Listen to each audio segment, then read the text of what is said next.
In this video, we're going to look at parallelism between whole clauses, phrases, and sentences. When you have two or more clauses, phrases, or sentences next to each other, you can make them parallel in order to create a stylistic effect, to create a memorable pattern or an interesting juxtaposition. And we're going to look at some fun examples of that. So I'm going to start here with a student's comment about a professor.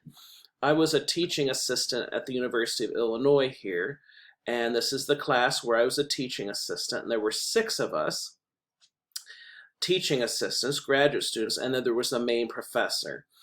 And the teaching assistants graded the essays and papers in the class, and the main professor just gave a lecture because it was a huge class. So I remember there was one student named Gabriel who did not like the main professor, and so he wrote this comment about the professor at the end of one of his exams or essays. He has the subtlety of a chainsaw, the speaking ability of an arthritic mute, and the vigor of a charred piece of driftwood.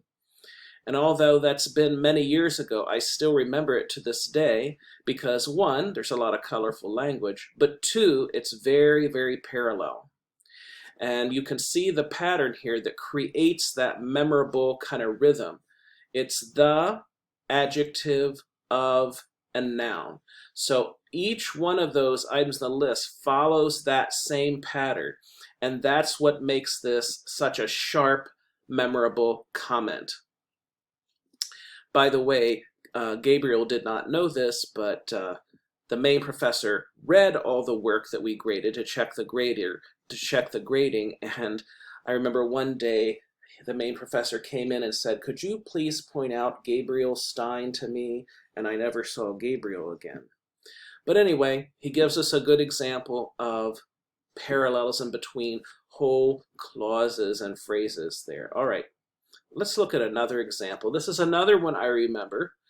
This was a professor that I had, and he was kind of a curmudgeonly guy, and he was a hard grader in his writing. And so one of the other students in my class went to him to ask him for some help on writing. In fact, a group of them did. And so in the next class, he made an announcement to the class, and I'll never forget this one. He said, "I understand that I'm supposed to teach writing in this class, so let me give you this bit of wisdom. If you're smart, you'll probably write a good paper, and if you're stupid, you'll probably write a bad one." Now, of course, the content of that is very shocking, but what makes it so memorable and so sharp is that it's parallel, because it's using an if-then structure. It's 2 if-thens. If you're this, then you'll write a good paper, but if you're that, then you'll write a bad one. And that pairing of those 2 parallel phrases is what makes that such a memorable comment. All right, let's look to old Hollywood for an example. Back in the 30s and 40s, the 2 top dramatic actresses in Hollywood were Bette Davis and Joan Crawford, and they really disliked each other because they were always competing for the best parts in movies and sometimes competing for boyfriends. And so they just really had quite a feud. So here's one of the quotes that Bette Davis made about Joan Crawford using parallelism. She said, "Joan Crawford has almost everything you need to be a great star: stunning beauty, an impeccable fashion sense, an enviable relationship with her fans, and an unerring ability to pick the best directors. If only she could act." So you can see in the bolded part where Bette Davis is using parallelism, and it's actually a very simple form. It's just adjective noun, right? Stunning beauty, impeccable fashion sense, and she's just repeating that structure. Now, as she repeats it, she's making each phrase a little longer so that it gives a sense of build, like it's crescendo in a musical piece. And look what it builds up to, right? It builds up to this dissonant note here. If only she could act, because all these other things are complements. ostensively, but she's really building up to the idea that she couldn't act, which is the worst thing you could say about an actress, right? So the parallelism that builds up to that is what makes it so good. If she had just come out and said, oh, Joan Crawford can't act, it would just be seen as kind of a mean comment and it wouldn't be that memorable. But this use of parallelism, this is called an accumulative sentence, really makes that quite stylish and memorable. All right, let's look at another example between these two ladies. Bette Davis and Joan Crawford both wanted to appear in Gone with the Wind, and neither of them got the part, of course. Vivien Leigh got the part. But this is what Bette Davis said about Joan Crawford in her attempt to get the part, because she always thought Joan Crawford slept around in order to get parts. And someone sort of said to her, are you really saying that? And this was her answer. Joan Crawford wouldn't just sleep with someone to get a part in a movie. She would sleep with someone just to get a part in her hair, right? So it's quite an insult. And the reason that it's good, the reason that it's better than just saying, oh, she sleeps around, she's promiscuous, is because of the parallelism. Because it's wouldn't just sleep and then would sleep, right? So it's a parallel structure that makes a juxtaposition, right? And that's what makes it so memorable. By the way, Vivien Leigh got the part instead, of course.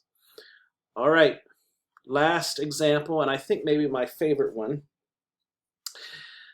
Joan Crawford died before Bette Davis. So after Joan Crawford died, everybody wanted to know what Bette Davis's reaction would be. What would she say after all these years? Would she finally say something nice? By the way, this is a picture of them and Whatever Happened to Baby Jane, which was a film they did together.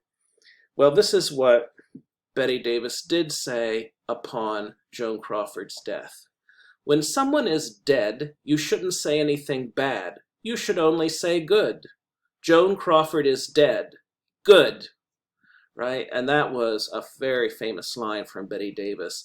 And of course, what makes it work is the parallelism, right? She's setting up a pattern that she then puts a little twist on. So when someone is dead, you shouldn't say bad.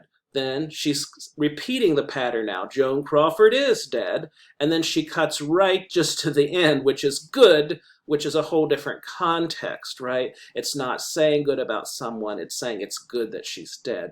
And that's what makes that line work so well, the parallelism. And there's a picture of Bette Davis laughing. She had kind of a different sense of humor about her. All right.